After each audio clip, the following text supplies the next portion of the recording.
ito naman po si Jane Barona.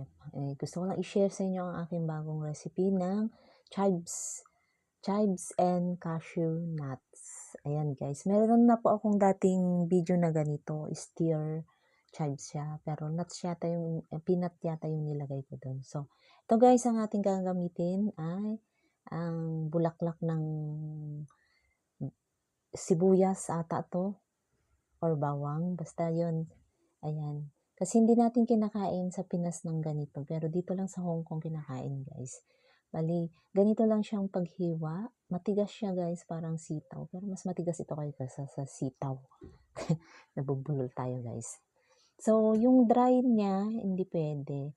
Nung unang kong luto nito, hindi ko nilalagay yung talagang flour niya. Pero nung nakita ko sa amo ko, nilalagay niya pala. Pero tinikman ko, masarap din siya guys. So, ganyan lang siya guys. So, hindi ko siya tinanggal. Dati kasi noon tinanggal ko yun. Pero yun pala, pwede siyang maulam. Huwag lang yung dry niya. Parang buhok niya doon. So, ganyan lang siya guys. Ayan, thank you guys sa mga laging nanonood ng aking premiere. Shoutout po sa inyo lahat yan guys. Lalo-lalo na ang Team Norman, Team Okra. Ayan, tsaka sa mga bago nating friend dyan. Siyempre, ang ating sibuyas, hindi yan mawawala pag ako'y nagluluto ng steer na gulay. Lalo na tong gulay na to.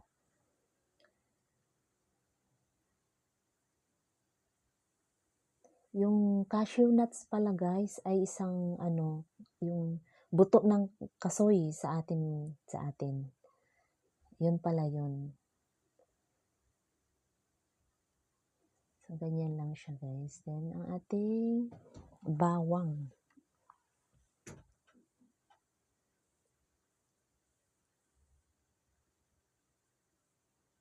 So, slicein natin na maliliit siya guys.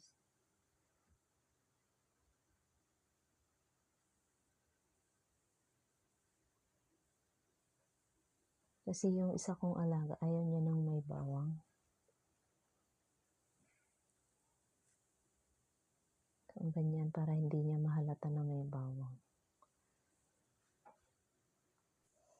At syempre ang ating dried mushroom. So, kailangan ibabad ng mainit na tubig guys para madali siyang maluto at madaling slicein.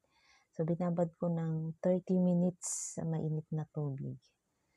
So, para madali siya.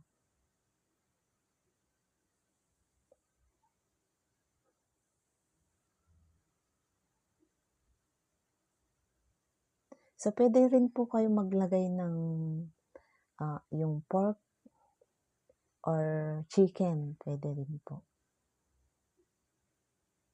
Pero ito lang yung version ko, nilagyan ko siya ng mushroom at saka dried shrimp.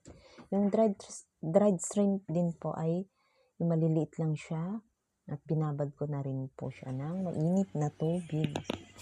So, ito na ating mga gagamitin. Siyempre, yung Knorr chicken powder at oyster sauce. Siyempre, mantika at tubig na maliit. Ayan. Konting tubig. Yan ang ating cashew nuts o buto ng kasoy. So, hindi pa nakatikim yung prutas na yon ay sobrang tamis.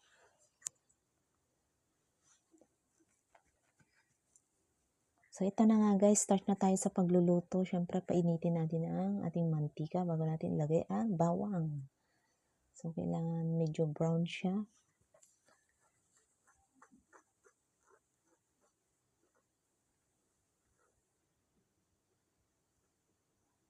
Then, ang ating sibuyas.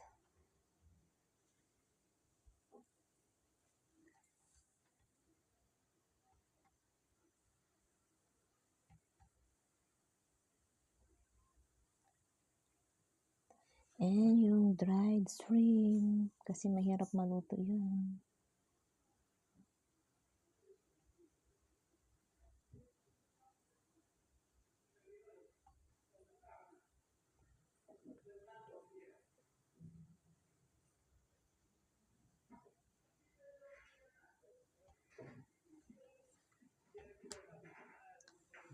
At yung ating mushroom.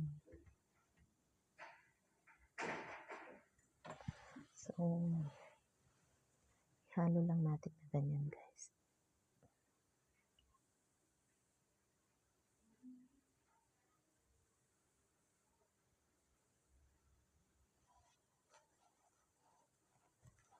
And yung nuts, cashew nuts.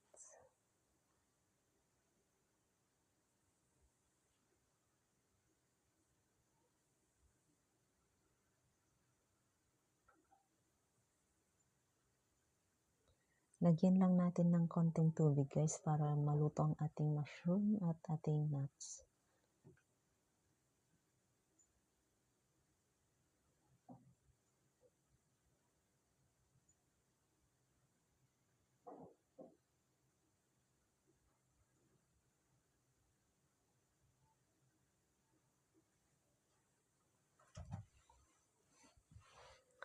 So, takpan natin, guys, para maluto siya kaagad. Yung apoy natin, guys, is katamtamang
So, ito na nga, guys. Luto na siya. And then, syempre, anuhin lang muna natin yung kanyang sauce. Kailangan konti lang yung matitira. Hindi pwedeng marami.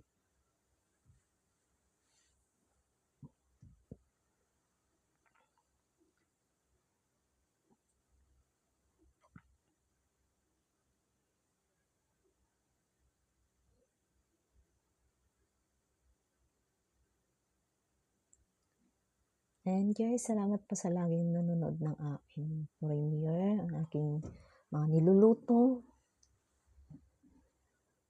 Ito na po ang aking stir-fry chives with cashew nuts and mushroom. So, ayan. Thank you guys sa walang sawang suporta ninyo kay Jane Barona Vlog. And syempre, ready to serve na. Ayan. Thank you guys. Goodbye.